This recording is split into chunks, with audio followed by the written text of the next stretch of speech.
It's a lovely feeling here. It's peaceful. I don't have this kind of overbearing sense of concern because Stephen's in Europe. I'm loving it.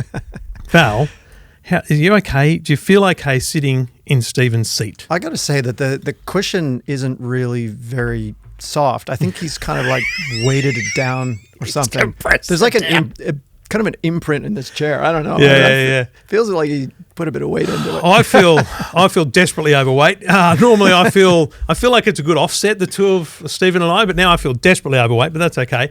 It is very nice of you to sit in and fill in for Stephen, mate. I appreciate it. It's an honor, honestly, to sit in Steve's spot, fill his shoes, which I could never physically do.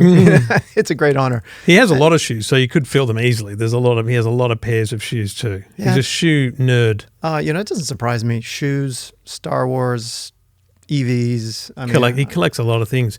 So for the uninitiated, Valens Quinn, and see, I've put it on the board too, just to really annoy him that I've gone to the trouble of putting your name on the screen. Yeah, nice effort on that. I love the little tilt we got there just to show it's slapped on like a sold sign Took on at least 5 minutes to do. Took 5 minutes to do and 25 minutes to export the video because it's an hour and a half long on that screen. Love it. So we talked last week with Stephen about 100% Human, and you're a part of that. You're an inspiration for that. Gadgetguy.com.au, but go back a bit for us for the uninitiated. Who's Val Quinn? Oh, God, that's a question. All right. Well, I can unashamedly say, if I can even say that word, that I've been doing tech reporting. That's all I've ever done. Really? In terms of since I finished uni, I went to the UK from Canada. You can maybe hear that in my voice still, but I'm an Australian. Still, very clearly, mate. I'll never lose it. If you think you've shook, do your parents think you've shook it? They hear the mate and the good day and all that kind of stuff, and they think I sound a little Australian, but I don't. Right. I don't. Okay. But I basically started in tech, moved to London, got a job at a computer magazine. And yeah, that was my world, was tech mags, filling up lots of pages when people used to read those Which things. is fascinating because Stephen and I both came from a media background in primarily sport. So yeah, to think that you could have done nothing but tech gives you a completely different perspective. Because I was thinking about something the other day happened, Twitter was closing their San Francisco headquarters, and I posted a photo on Threads, ironically, of me at the Twitter headquarters in 2012. And I thought to myself, man, that's 12 years ago. And I've really only been doing this since 2007 and at pace for more like a decade. So you've been in tech well before me. Yep. You've seen far more change. So much That's change. exciting. Yeah, the way we used to, obviously read about our tech in mag form, but, I started maybe late 94 and I've just been helping people understand what products to buy and, what technology means. And it has come so far, mind-blowingly. Do you still get the same buzz from it as back then? There's a good one. Good question. You see a lot of it, and I'll tell you what, you see a lot of technology for its own sake. A lot of stuff that's held back, so you have to upgrade the next year. I see a lot of that kind of stuff, some of the more negative things.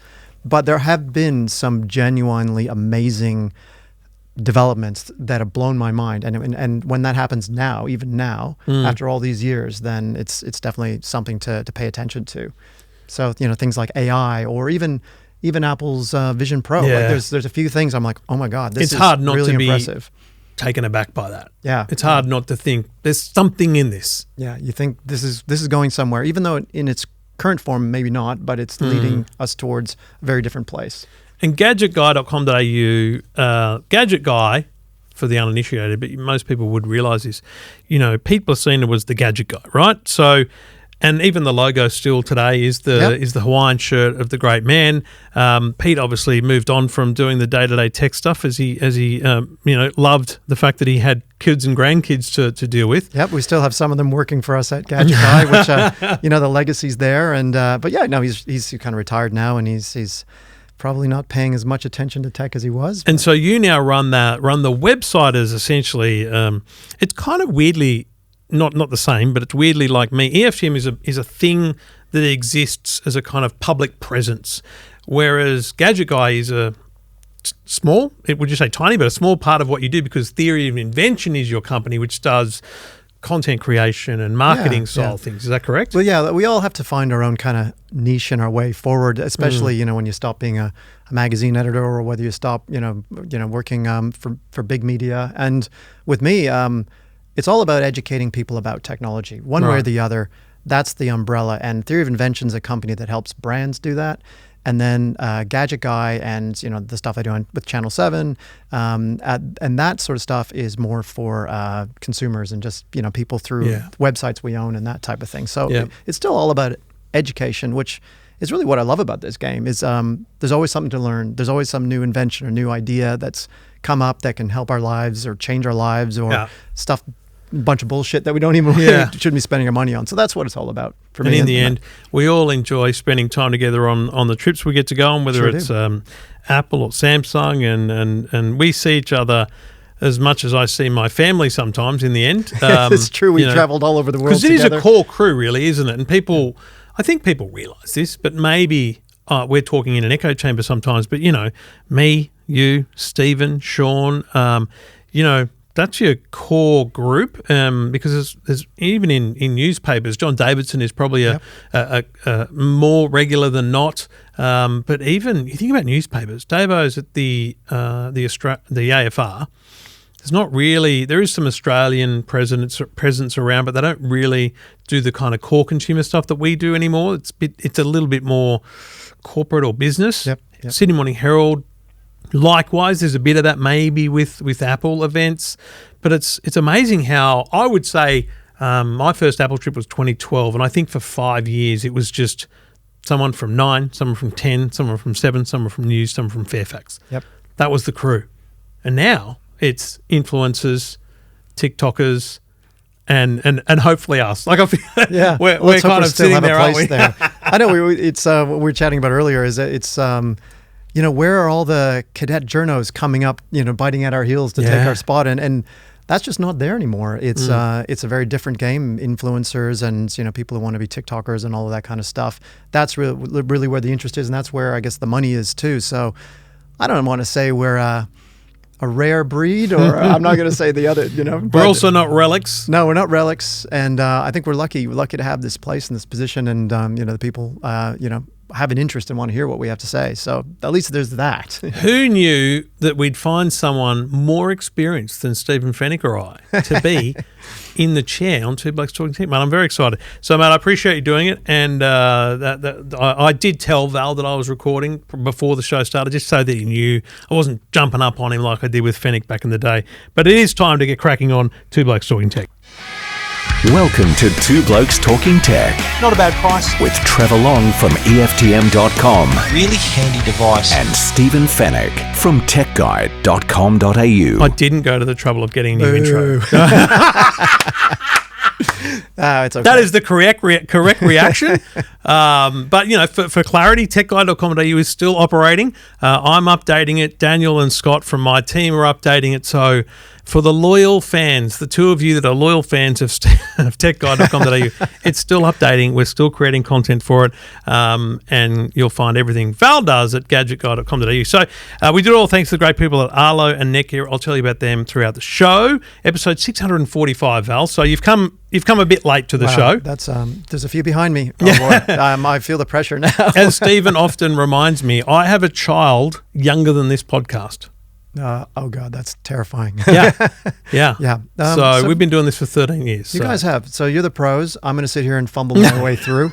All right, well, fumble your way through this. I obtained through ridiculous sources this week these iPhone 16s. Now, I did have earlier in the year, we spoke about the 16 and 16 Pro dummies that were very, very early in the year. Normally you don't get them in April. It's more a May, June thing. And the big thing about these dummies was there's this camera shutter button on the side, and I'm absolutely convinced that it's camera shutter button because it works perfectly to take photos in that way.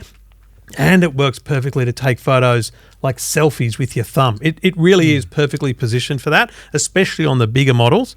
But Val, these colours, yeah, they're interesting. These colours, they're bold. I gotta say. Well, it's funny because I just came back from. Well, you can't say where you just came back somewhere from. That we'll be talking about sometime soon. But the colors are similar. It seems like the sort of the blacks, the sort of slightly off whites, the greens and the pinks are a popular selection this year. So I think we're going to see a lot of those colors from all kinds of other phone brands. There was a pink last year. There was. It was a really washed out pink. There was a blue last year in the iPhone 15, but it was basically white. Do you remember the back of it? It really looked white. The sides were a very, very light pink, but the back was very white. There was a yellow? No. There was a yellow. That came out after the main ones. It came out mid-cycle. But, these colours are super bold and vibrant is what I would describe them. And I think my readings, remember, at a lot of events they talk about how they've refined a way of doing this or that. I think they've found a way to get a consistent colour to the metal. And that's why they're theoretically going bold in the colours. Yeah, they want to be consistent. I think it's like an anodized approach. I mean, Apple really is pushing their whole material science sort of tech. Yeah. But these would be for the iPhone 16, not the Pro. And 16 Plus, Plus. So not the Pro, because these ones are they're more of a matte finish. I'm hearing rose gold is coming back to the Pro. Yeah. Remember they had a rose gold phase? Yeah, that was a big thing for a while. And now what are the current models of the Pro? They're like a black, a white, a natural, and the blue. There is a blue. There's a blue, yeah. So we got that titanium one as well. That's, using the natural as well. Yeah, that's this one here. I do love the natural titanium. Me too. So there's a white, a black, and a blue. This blue, though, it's just a very deep, vibrant blue. And I think it's almost the same vibrancy, I reckon, as remember the 5Cs, the plastic? Yeah, I loved those back in the day. They were very colourful. They're really bright and colourful, but they weren't that successful. No. I thought they'd do better. So interesting to see how these go. But phones are all about personalization these days. Getting the color you want, the screen you want, the case you want, and all of that. So hey, why not give people some more choices and some fresh colors for this year to mark them as the 16? Do you reckon they need a vibrant, bold colour to bring the 16 to life? Because the 15. The standard models, the 15 Plus, maybe weren't as successful, maybe didn't have the cut through that they might have hoped, because the Pros did, because they went titanium. There was that kind of durability approach. Plus, there was the 5-time. That's the reason I'm still using a Max. I'm not a Max guy. I prefer a smaller phone. But the 5-time zoom so good on an iPhone is great. Yeah. So that's kind of why I think that the Pro models might have gone really well in the last year, but I wonder whether the base model 15s didn't, and they needed this differentiation. They needed this colour, because if you look at what, HMD, Motorola, let alone Samsung, are doing with colour. Yeah, they love to do this. Motorola's got a partnership with Pantone, which, for those who might not know what it is, it's sort of the color experts that help you, help designers choose pure colors and all that. Anyway, they always partner up, and they use the color of the year, and that's a big thing for them. And I think Apple probably does want to get some more attention if they can pick a really bright color, pick that hot color that everybody wants. Yeah. Otherwise, there's something weird, I guess, about Australians and how they buy compared to other countries. Australians tend to like to buy the top of the range more. It's when it comes to phones and even cars.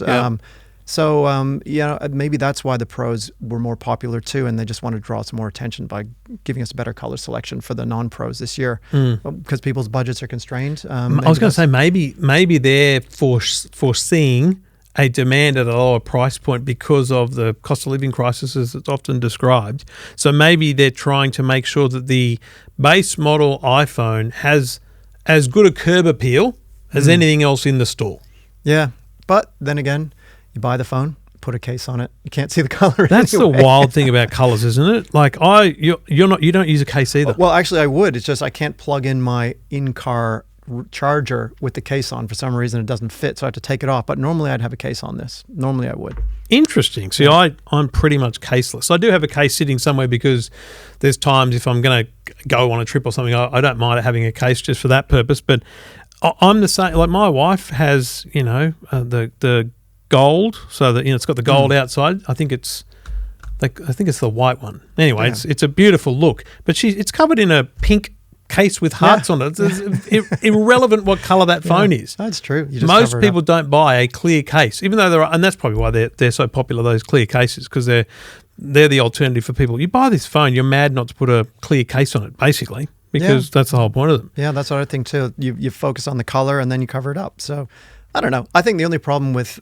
not using a case is I just drop it all the time. It just slips out of my hand. I don't know. It's too slippery. I'm too nervous about having to ring someone and say, I've dropped your phone. I'm very nervous. Yeah, we have to send phones back. I'm yet to do it. Yeah. Don't you think it's amazing how many people don't realize that? Yeah. I did an Instagram last week sending, packaging up the Samsung phones. And the number of people that said to me, what, you got to send them back? I'm like, yeah mate. Yeah, you do. We do, because what happens is they have a loan pool. They want to get them out to as many people as they can to get as much coverage as they can. So they want them back. They don't have that many of them when they launch, and there you go. In writing about the colors, I think I've ended up predicting that the Apple event will be September 10 US time, Tuesday.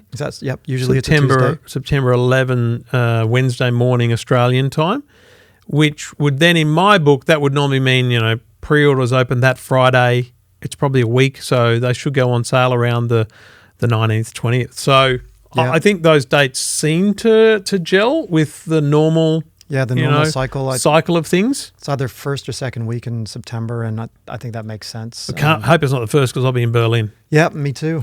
So that'd be horrible. In fact, that show this year is quite late. It starts on the Friday the 6th. And theoretically goes, into the next week. I normally only stay for a couple of days of the show because it's not that amazing anymore.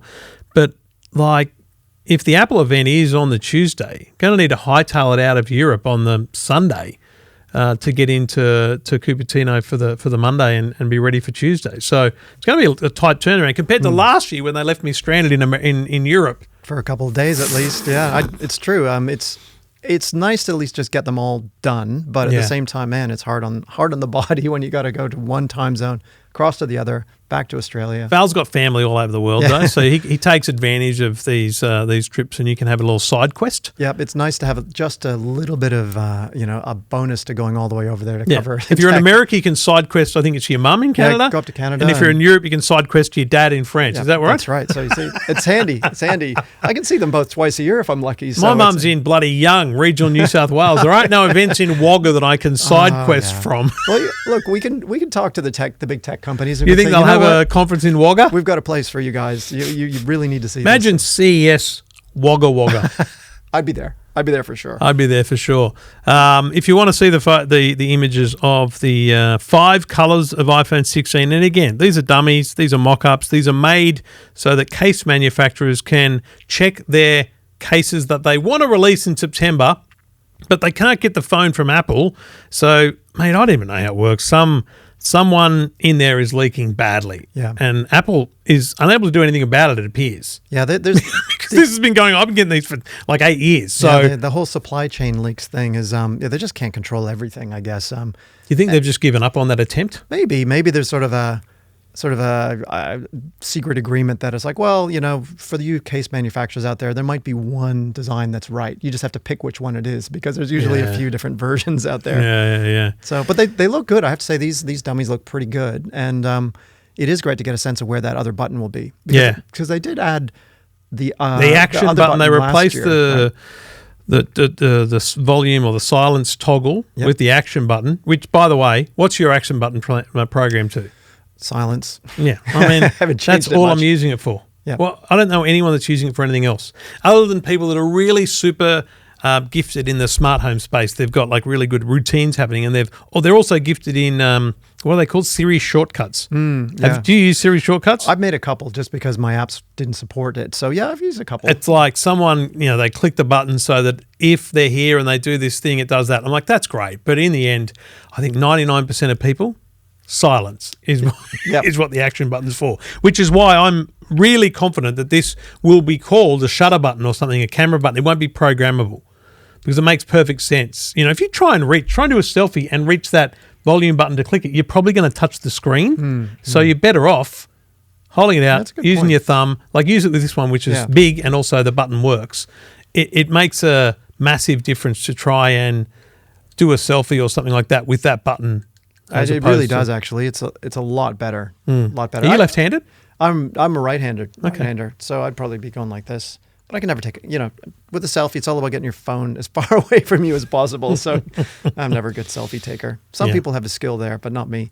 But look, another button on the iPhone. They've got to come up with something. They've got to come up with something new. It's not new, by the way. Sony did it, 8-10 years ago? Remember the Xperias that had the camera shutter? So not new, but it will be new. It'll be brand new and it'll be revolutionary when Apple do it in September. You can see the photos of the iPhone 16 colours at EFTM.com. Everything about tech you never wanted to know. This is Two Blokes Talking Tech. Now, Val, there was a story on Gadget Guy this week about a unbelievably enormous television for like $4,000. Blaupunkt. Is it punkt or punkt? Blaupunkt. Yeah. I feel like it should be Blaupunkt. Yeah, Blaupunkt. I think it's, German name. I don't know if you guys remember, but Blaupunkt, does in-car stereos. They used to do that for a long time. But how that company relates to what it is now, I think it's kind of gone through a little Is it a bit like, pathway. I think Philips was one. No, they're not like that anymore, but Linsar and all those things that are just a brand on a TV. It's probably not the heritage Blaupunkt you might be expecting. But essentially, this is a 98-inch TV. That's right. Wow. At JB HiFi for $4,000. $4,000. And I got to say, 98 is massive. Like, it is absolutely huge. And for 4K, like I just had a look at one of Samsung's 98-inch TVs, and that one, the RRP was $13,000. Yeah, you probably get it for less, like eight or 9,000. But still, that's a huge screen. But the question is it worth spending even $4,000 on a 98-inch screen that isn't that good? That's the whole kind of question. Well, what's the sacrifice here on a 98-inch Blaupunkt for $4,000? I'm assuming it's not OLED. I'm assuming it's not mini LED either. Yeah, it's not mini LED, but it is like quantum dot or QLED. So it uses I guess the same kind of color technology that say Samsung QLED TVs would use, which means that as the TV gets brighter, the colors generally stay quite pure. In the past, as you increase the brightness, say a red fire engine would start to look orange because a lot of white's added to it to make it brighter. But quantum dot stops that from happening. So that's a really good example of where quantum dot plays a role. Yeah, it's a really great example. It's all about adding neutralizing the color while adding brightness. Yeah, without sort of watering down those colors. So it is that, which is good. But the thing is, I guess, with a big screen like that, like bigger it is, the more imperfections you'll see. Yeah. Like we haven't reviewed this yet. We're going to get it in review, but really we're just announcing that, hey, you can get this now for $4,000.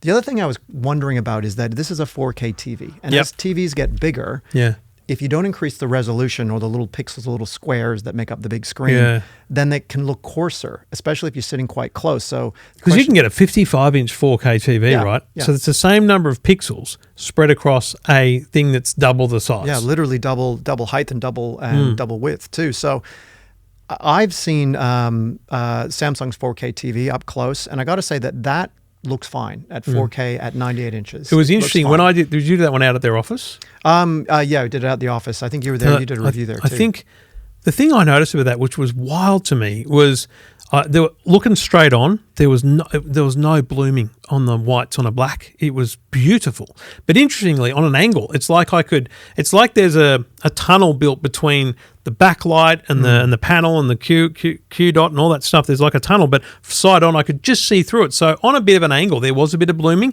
But this is the thing: even though it's a $13,000 TV, it's not OLED. It's not the very best technology. So there's always going to be that. But I've got a 100-inch Hisense at home, right? It's last year's model.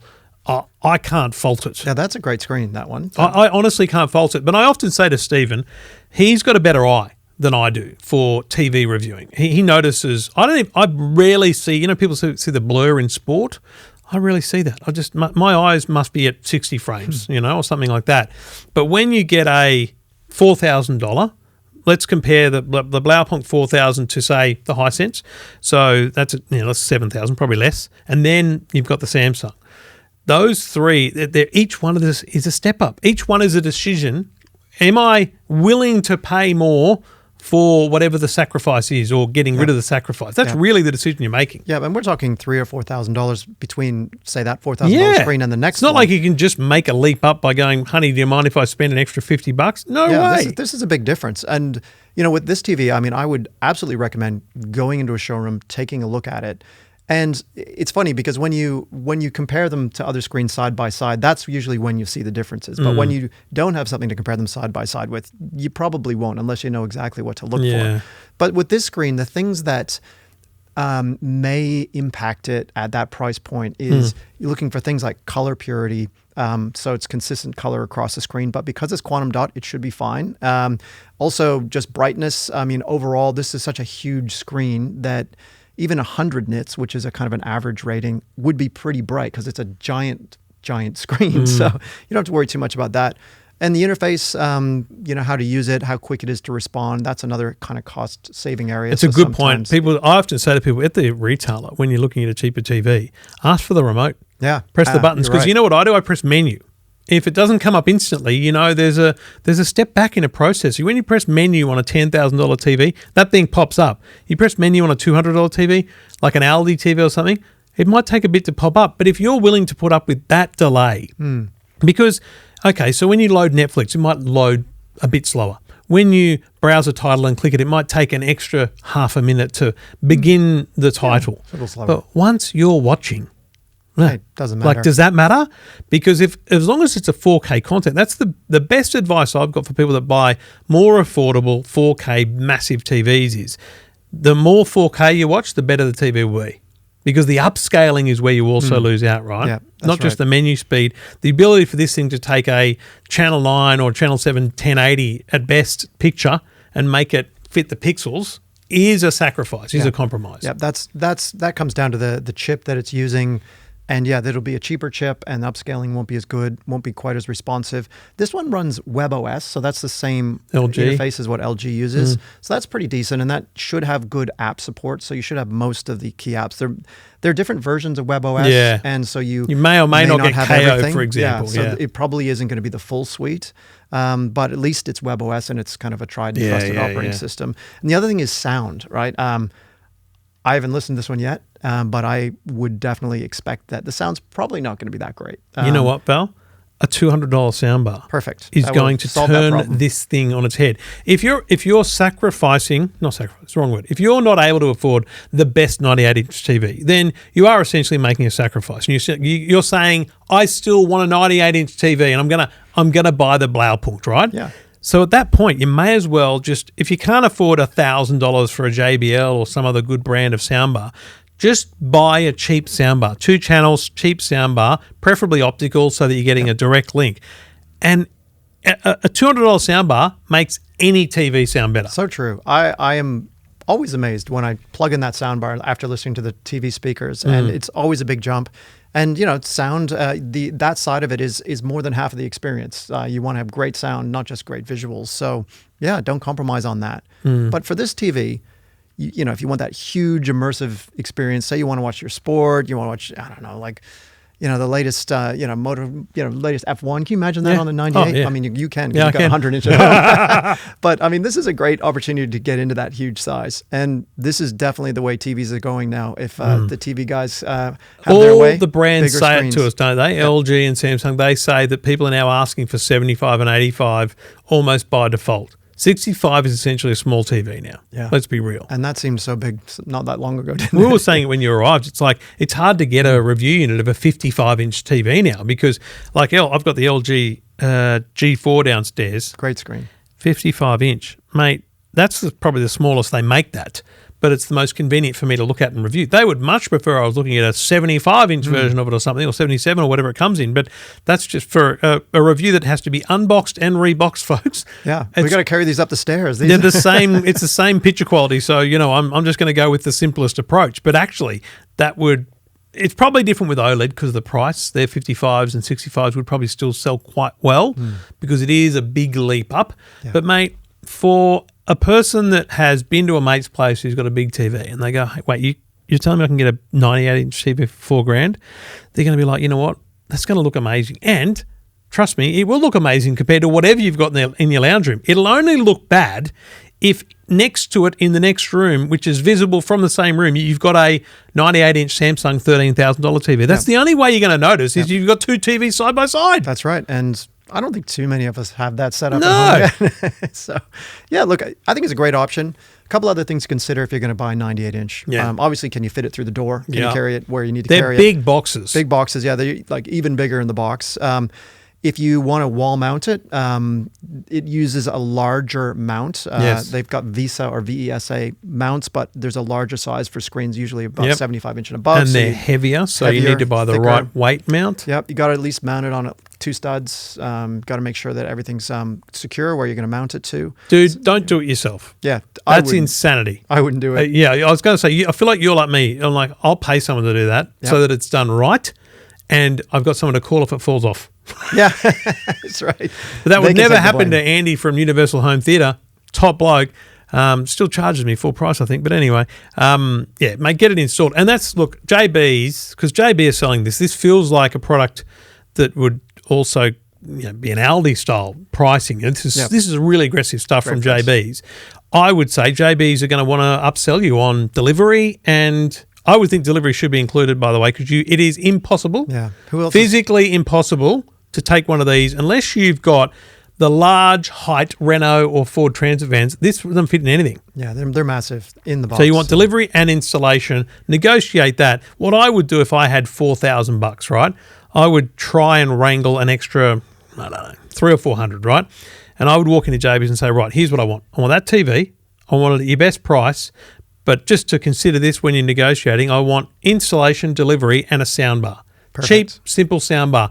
And hopefully they'll give you a kind of $400 soundbar for a couple of $100, and they'll give delivery installation, for $100 or $150, and you'll end up spending maybe $4,200, $4,400, and you'll get the whole kit and caboodle, and you'll end up with the ultimate footy finals viewing experience, let alone Netflix and movies and stuff. Yeah, great advice. Yeah, well, with this TV, definitely go in and take a look at it because it could be a good option. Look, let's be clear. They might only have a different size. There's definitely an 85-inch model. That's right. Yep. They're probably not going to have the 90/80 in all JBs if they have it in any. But what you want to do is you want to be able to stand in front of a Baupunkt brand TV and watch some content, and then switch over to a Samsung and switch over to an LG, just so you can understand what compromise you're making, because you are making a compromise. But what is it? It might not be something that affects you, because it doesn't affect me. I don't notice the motion blur or anything like this. This is a 120 hertz panel though, so should be great for sport. Great for sport, great for games. It's got a lot of good capabilities. So nice, it's surprisingly good. If you want the details of the Baupunkt 98-inch TV, you can check it all out at gadgetguy.com.au. This is Two Blokes Talking Tech with Trevor Long and Stephen Fennick. Well, it's Val Quinn, and we do it all thanks to the great people at Netgear, netgear.com.au for all your home and on-the-go Wi-Fi solutions. I just installed the Netgear 970 series at my house on the weekend. I required a very important thing to happen. I need my family to leave the house. I can't have them complaining about there being no Wi-Fi and all this kind of stuff. So they were out doing something else.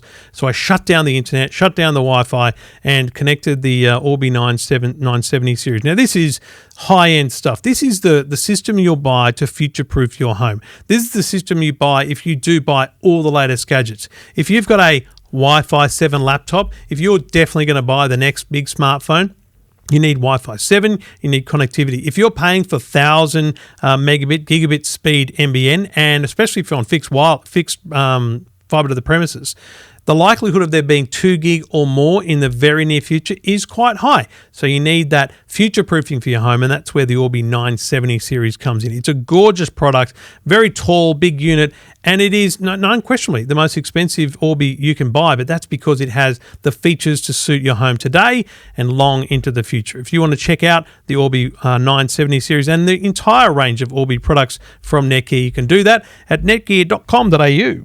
This is Two Blokes Talking Tech with Trevor Long and Stephen Fennick. Now, Val, I was browsing Gadget Guy and then flicking back through the archives of the last week or so at EFTM, and I noticed something. There's like a trend. Alexa devices. We've got a new Echo Show announced a couple of days ago. We've just finished a review of the Echo Spot, which is new. You guys have got a review of the Echo Show 5. That's right. Yep. And it made me think, first, before we get into the individual products, is Alexa doing far more than Google in the smart home space, and Apple, by the way, than anyone else? Like, I feel like they haven't dropped the ball. They're pushing strong forward and continuously in the smart home space, whereas others, maybe not so much. Yeah, I can't remember the last time I've seen a new Google speaker. Yeah. Apple's got a pretty limited range just of their Nothing with the screen. HomePods and nothing with the screen too. But yeah, Alexa just keeps on coming out with them or upgrading them with the latest tech, bigger screens, faster Wi-Fi and that type of thing. So yeah, they're pushing hard. I love the Echo Spot. Mine is actually weirdly sitting behind the TV over there, but I know I had one. So I know I had an Echo Spot in my life, in my little ecosystem here. But what I didn't think was that they would be able to change that or upgrade it. But what they've done is they've kind of made it a kind of split screen scenario. So it's a little bit more speaker, a little bit less screen. And you still get the same information from the little spot. You're getting those kind of daily news briefings and all that kind of stuff. The screen is a game changer. I do think now getting a smart home speaker without a screen, the only reason you do that is for, I think, the bedroom. Like my kids have an Alexa speaker in their bedrooms, like having the clock on it, but they don't need a screen. Yeah, look, I think the screen does add a lot more to it too. I've got one in my office, and it's actually quite smart what it presents on there as well. So it can put your most commonly used apps. It can put information from, like, we've got it connected to a bunch of other smart home devices. So it gives us control directly over that too. So you can kind of use it to control the things around your office too. So I think it's a good product. And what I don't understand is why Australians haven't really embraced, I guess, these as they have Google. I mean, there's plenty of choices out there. Google, Prices are good. I think Google were big on marketing when they launched. You remember they were doing, like, you shop at Woolies, you get a bloody speaker. Yeah, they hit millions of homes. But without breaching any confidences, I don't think I'll be breaching. I did some work with the 9 Radio Network a couple of years ago trying to promote and build their smart speaker strategy. And the numbers are very clear. Google, way ahead. Alexa. Like it's just not even a fight, the number of people that are using their Google speakers. But I think people are using Google speakers from 5 years ago. Yeah. Just the original one, you remember the little hockey puck style one? With like $99 or $69. Even less, it's really cheap. So I think that's what people want them for. I think the screens are amazing, right? They're a lovely thing. I've got 2 of them in the room here. I've got 1 at home, but the rest of them I've got speakers. And I think about it, I don't look at the screen much. I wonder whether these guys, Amazon particularly here, are pushing a bit too hard on the screen version and not just on the speaker and trying to build that ecosystem. Because in America, you realize it's the other way around. Yeah. Americans all in on Alexa, and Google's the challenger brand. Maybe that's why Google isn't pushing in this space. Maybe I don't think they've given up, but maybe they're not as enthusiastic about this space. Yeah, look, I mean, maybe they're putting their efforts into their phones and wearables and AI stuff and just kind of leaving this for now. The other thing, too, is with Australia, I mean, Amazon didn't get out here for quite a while. So Google had a big head start there, too. So I guess that's partly the reason why they've got such a big I think they've got the better ecosystem, though. Yeah. It's a better app. She's a better assistant. Yeah. Alexa's the best of the assistants. She seems friendlier. I don't know what it is. Is it funny? She does. She has more Australianisms. Maybe that's it. She's certainly smarter than Siri.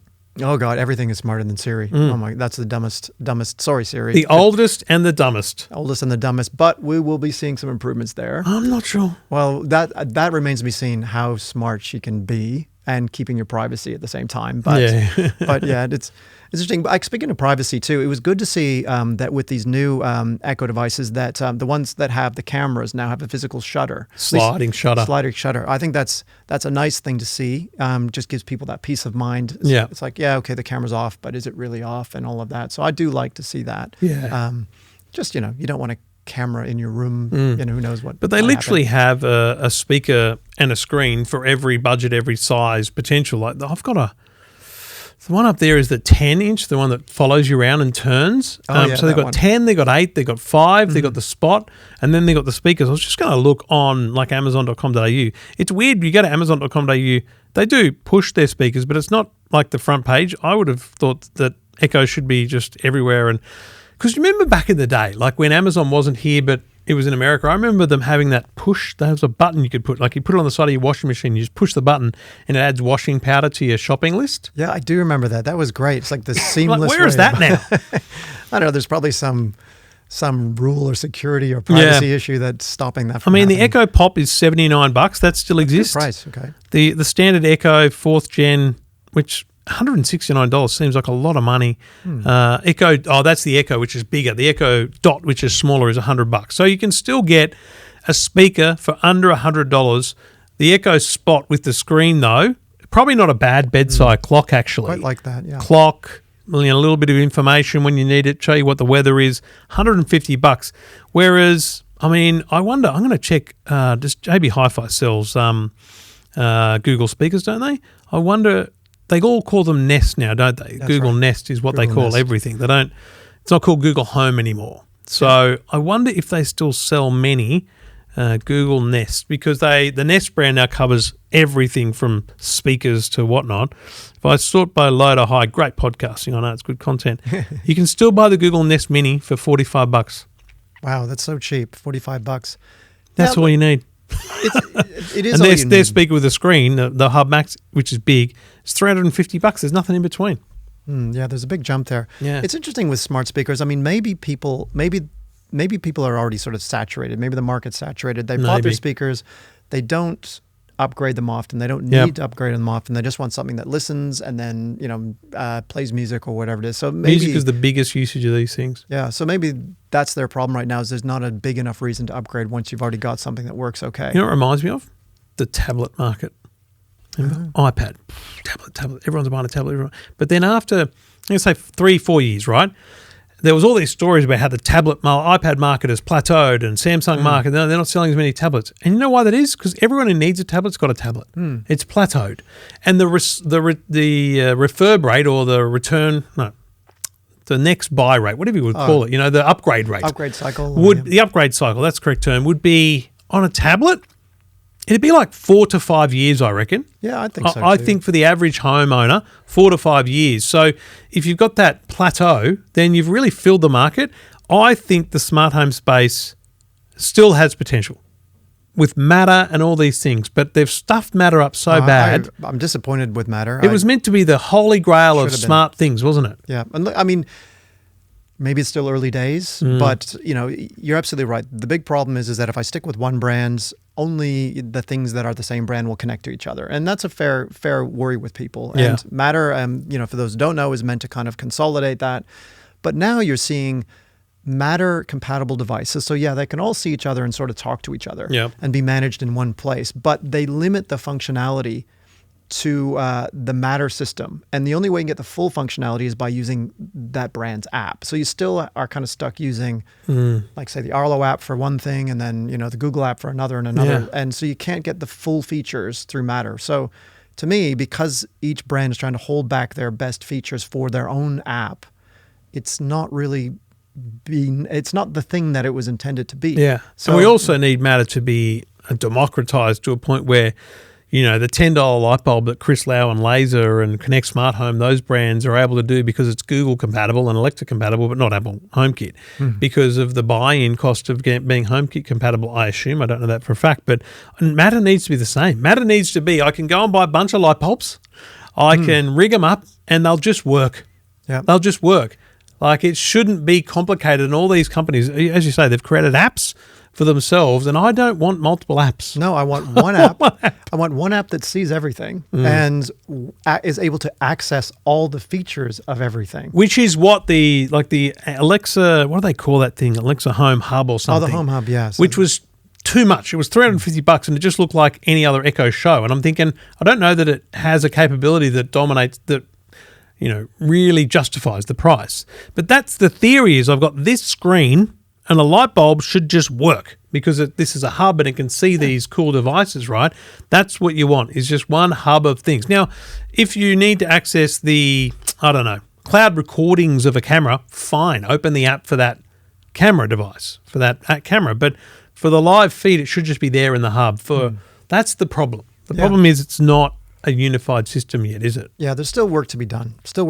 And I've got a mixture of devices that some are legacy, so they don't support Matter, others do, and it's kind of hard. Like, it's if you've already got stuff Belk running. and Wemo light switches in my kids' bedrooms. That's going way back. Yeah, that's like literally we put them in when we renovated the house, when we bought it in 2013.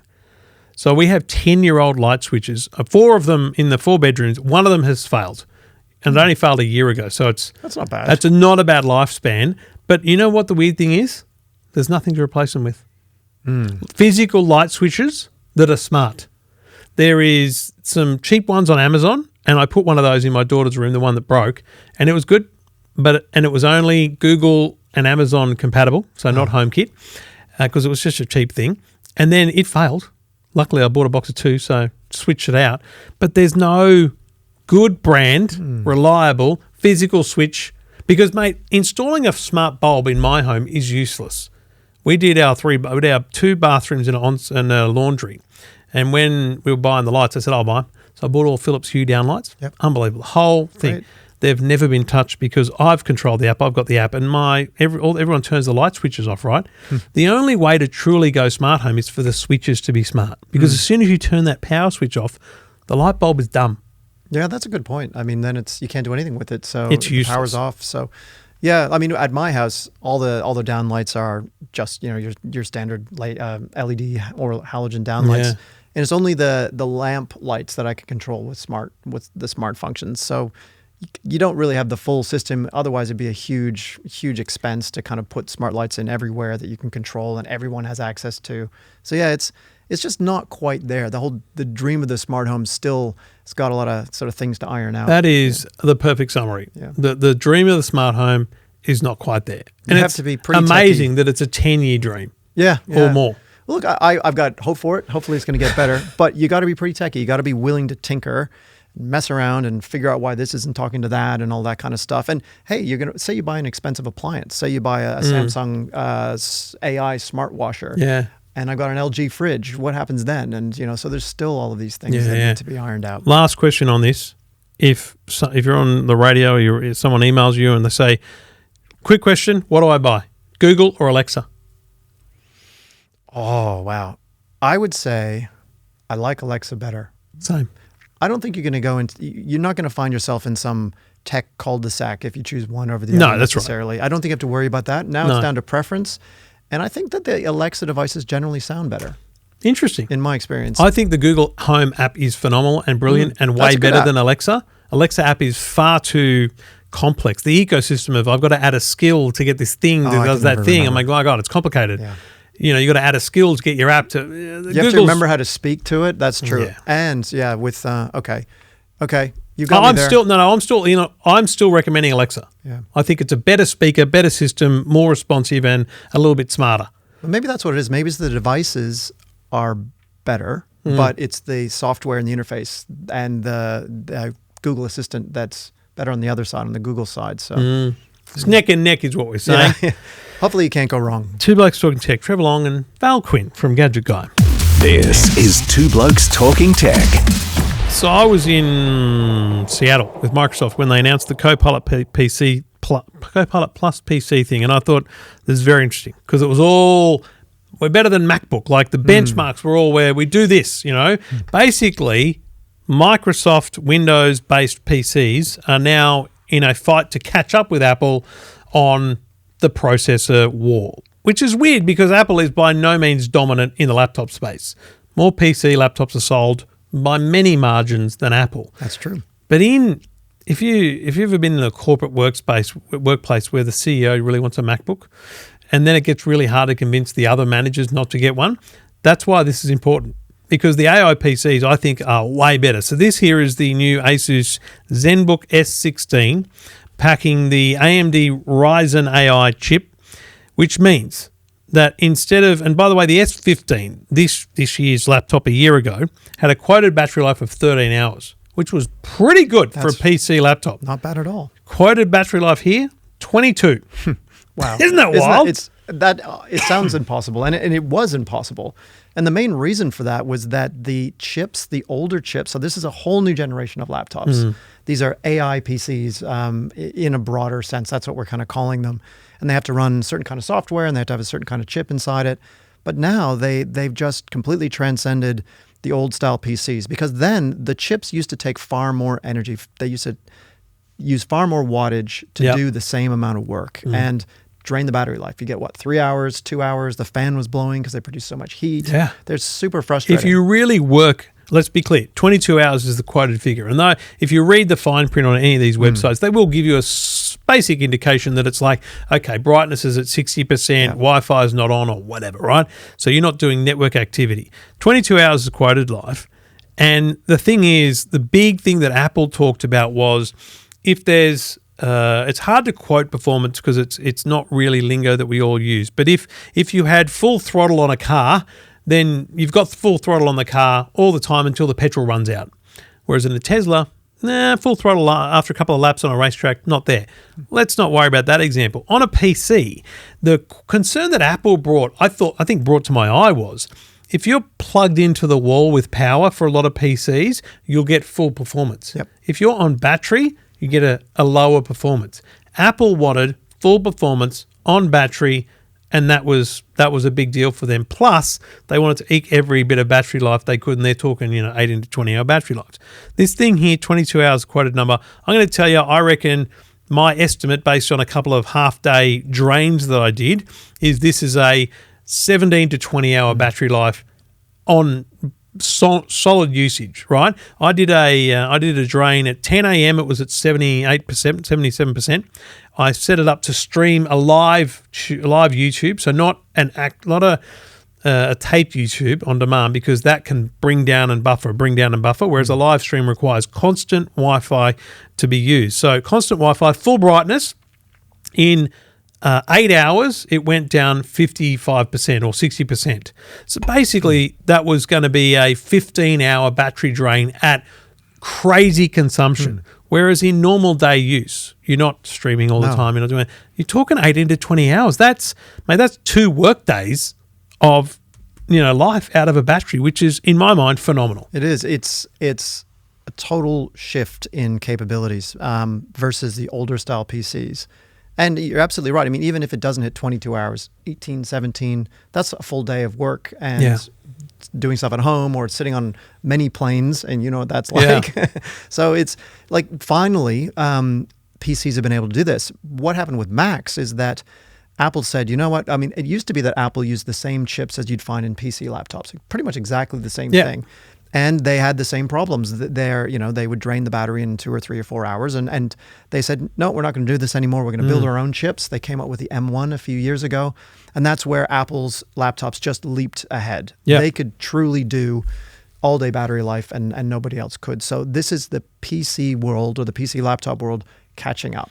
Now, performance-wise, this is the AMD Ryzen AI chip.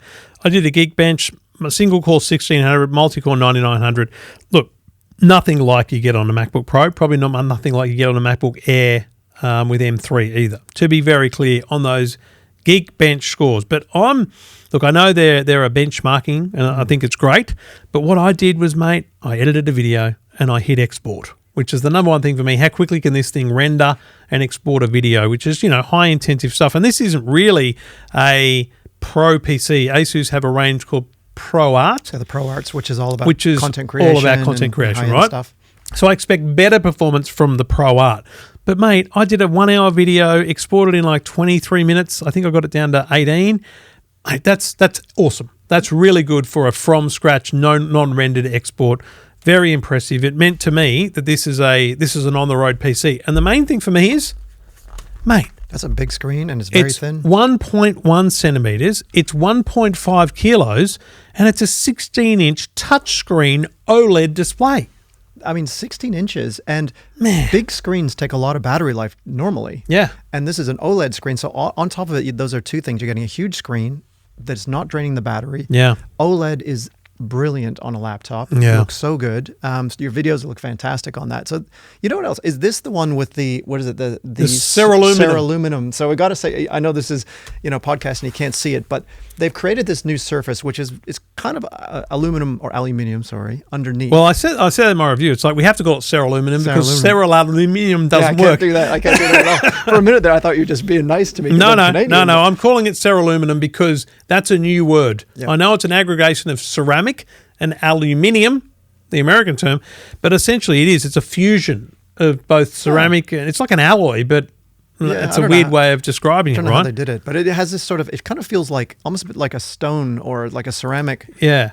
finish. So it's just something nice. It sets it apart. It feels premium, right? It feels like it's, you know. It feels premium. The other thing is, Val, when you look at it, they've gone this A for Asus, which isn't directly used anywhere as the Asus logo. It's really just this premium thing.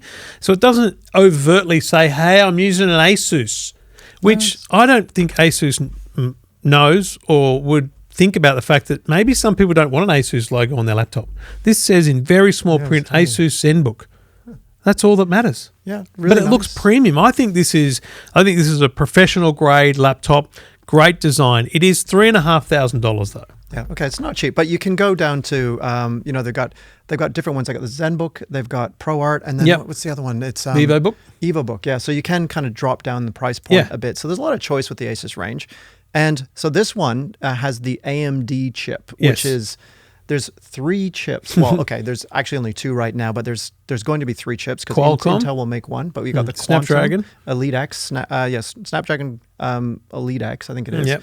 Then you've got the new Asus. I think it's the 300 AI. This is called 370 is the number that's in it. Yeah. But yeah, this is so there's Qualcomm Snapdragon, there's AMD Ryzen, and then the big elephant in the room is what's Intel doing. Yep. But Intel was mentioned at the Copilot Plus launch, so they're definitely coming out with something. See, Intel, they kind of have to do something big, right? Because their whole market has just been slapped in the face by Apple 3 or 4 years ago, and now by Microsoft and the entire PC industry by saying, hey guys, we can use AMD, we can use Qualcomm, and Intel will be there too.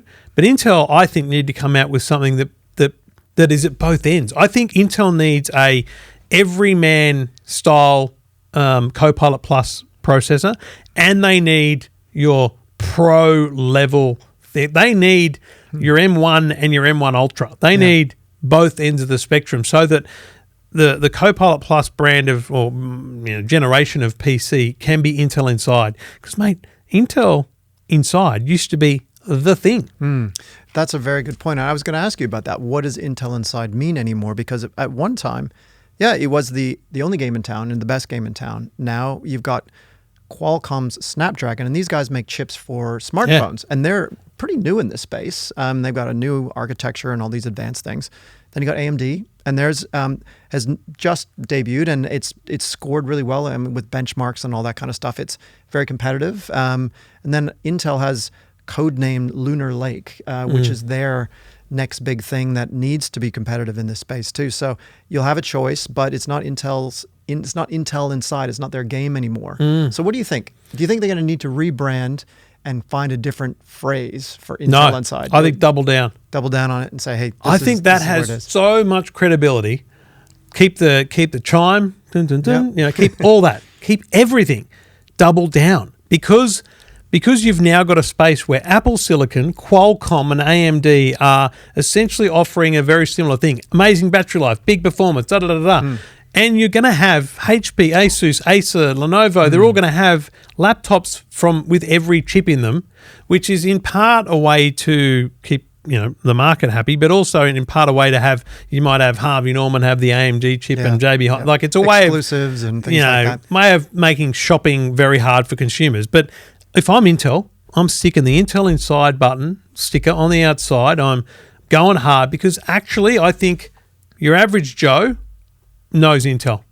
I think there's a gaming market and a prosumer market that definitely gets Qualcomm, definitely gets AMD. I'm across it.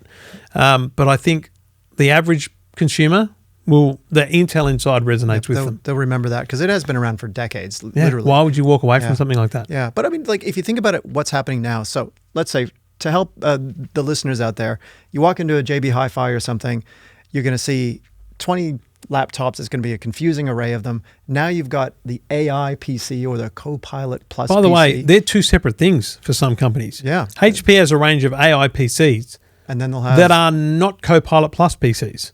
That's right. So there's all these terms being thrown around. That's right. So we're in this space now where the good thing is for everybody to know is that laptops just got way better. Thank goodness. Good point. Yeah. But then you've got, what flavor do you want? Do you want AMD? Do you want Qualcomm? Do you want Intel? Then it's AI PC or Copilot Plus PC or not AI PC. Yeah. And so, there's a lot of decisions to make. But I think that what I would say is look for a PC that is an AI PC, because Yeah. then you should get the benefits of great battery life, powerful. You can do a lot. Probably unplugged. it's probably the best way to judge which level of PC you're getting is battery life. Yeah. If you see a computer that's $1,500 and has a 12-hour battery life, it's not an AI PC. Yeah. If you see one that has a 15, 17-hour battery life and says it's an AI PC, it's probably great, but it's probably not a Copilot Plus PC. So then the next level will be those 20 and 22-hour batteries. So actually, battery life because remember, it used to be Intel i3, i5, i7. That was Yeah. a way of judging something. Or even before that, it was actual megahertz and gigahertz. It's like, it's a Pentium. Intel Celeron. You know? Pentium, yeah. Now it's just tell me the battery life. That's all I Yeah, want to just know. tell me the battery life and we'll buy a PC based on you may that. be onto something, Trev. Maybe that's the figure. Because now That's all people want, isn't it? well, now they're talking about TOPS, trillion operations per second. That's how they measure different AI or neural processing units. I mean, listen to these terms. It's crazy. I feel for every normal person out there is trying to buy a computer. It's like, what is all this stuff? So yeah. Right, Let's try to battery make it life, easy. folks. Just go with battery life. Just And remember, this is first generation. You're talking $3,500, and there aren't these level PCs in the $1,000 price point at all. Nothing between $1,000 and $2,000. That will come. Yeah. I believe that will come. It's going to take a couple of generations. It may take a couple of years, but the hardware will be democratized. This year's processor might cascade down for a couple of years into Take some more time. affordable models. We'll get to a point, I believe, in 2 years, the back to school PC will be an AI PC, a Copilot Plus PC, and it will be back at that $1,500 price point because Apple's there. Apple still have a MacBook at the $1,400 to $1,600 price point. That's right. So Intel, AMD, Qualcomm, they need to get there as well. They need to get there. But I have to say, the Zenbook, the Asus Zenbook with the AMD chip in it is looking real nice. It's a beautiful thing. Yeah, it's a bit of money. You can read my review at EFTM.com.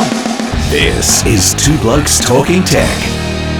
And we do it all thanks to the great people at Arlo. And there's been a big change to Arlo, which you might not notice. But here's how I have a problem with the Arlo app. I've got the app open, and then maybe I see a footage and I want to download that. So I open up the website and I go to log in. It says, well, it logged me out here. So you can only be logged in at one place at a time. Well, they've updated that now. You can be logged in two different places, multiple places. So you and your partner can have the app and not worry about logging the other person out. You can have it open on a PC and on your phone. It sounds like a really simple thing, and it is, but it's a really important step forward for the Arlo app. It's a great app and has been updated over the last year or two. The new generation app is a completely different way to approach your smart home, essentially, with the Arlo products. And now you and your partner can stop scribbling about who's logged in and who logged the other person out because you can have multiple logins. That's the latest feature to Arlo. And if you want to find out more, go to arlo.com. This is Two Blokes Talking Tech with Trevor Long and Stephen Fennick. Nah, he's on holidays. And Val Quinn. And Val Quinn, there you go. I'm learning. Do you remember this sound, folks? I love that sound. Oh, brings back memories. You know, Val, I love this story. Aussie girl called Maddie Safani, if I remembered her name correctly from having said on the radio 50 times this week. She had a passion for film photography, and she would buy and sell, film cameras from Leica and all these different brands on like garage sales and Gumtree and Facebook, and she would resell them. She would kind of be a flipper of cameras, and she did really well. She realized there was a decent market for this. She'd been a good worker. She'd had a job as a teenager. She invested all of her money and created a company called 35mm Co. And she built and created this film camera, a reusable film camera. Now, to be very clear, it feels like a disposable camera. Plastic, lightweight, it feels like a disposable camera. But it's a bit funky. It comes in green, blue and pink. Very nice looking thing. 1 AA battery and a flash if you so need. And you've got to buy film and load it up and wind it on, just like the old days. And the story here isn't just that she created this company. Good on you. Well done. Great story. But she got into JB HiFi. Yeah, there's a task. Well done. I mean, you can't just rock up to JB HiFi and say, here's 10 of these, can you sell them for me? You got to have distribution, you got to have warehousing, you got to have packaging, you got to have warranty, you got to meet standards. It's a big deal. And so this young entrepreneur has got a product into every JB HiFi store for $120. oh, okay, that's all. $120. Oh, I should have asked you what you thought it was worth. Yeah. Well, the only thing I'm wondering is where's the screen on the back? I don't know. It's really nice. It's such a great story. I love this because, she's an entrepreneur. She's taking a risk. She's bringing back a bit of old school tech, but she's found a niche because people are still interested in taking film, film photography.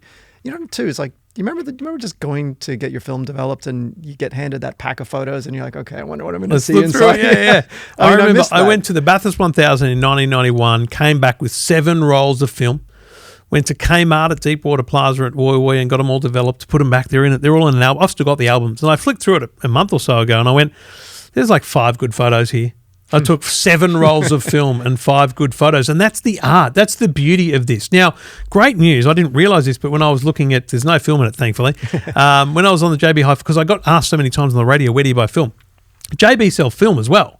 You're talking $18 to $20 for a roll of film, okay? So cool. Okay. That's your 36 photos. 36, yep. And from what I can see on this, because I haven't actually tested, there is a marker there that shows you what count you're up to.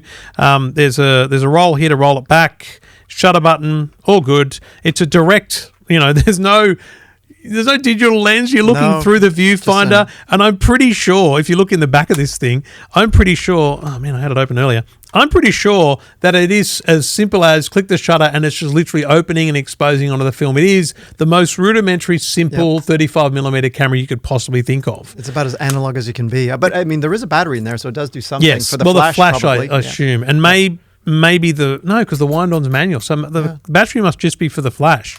But here's the thing: where do you get it developed? Yeah.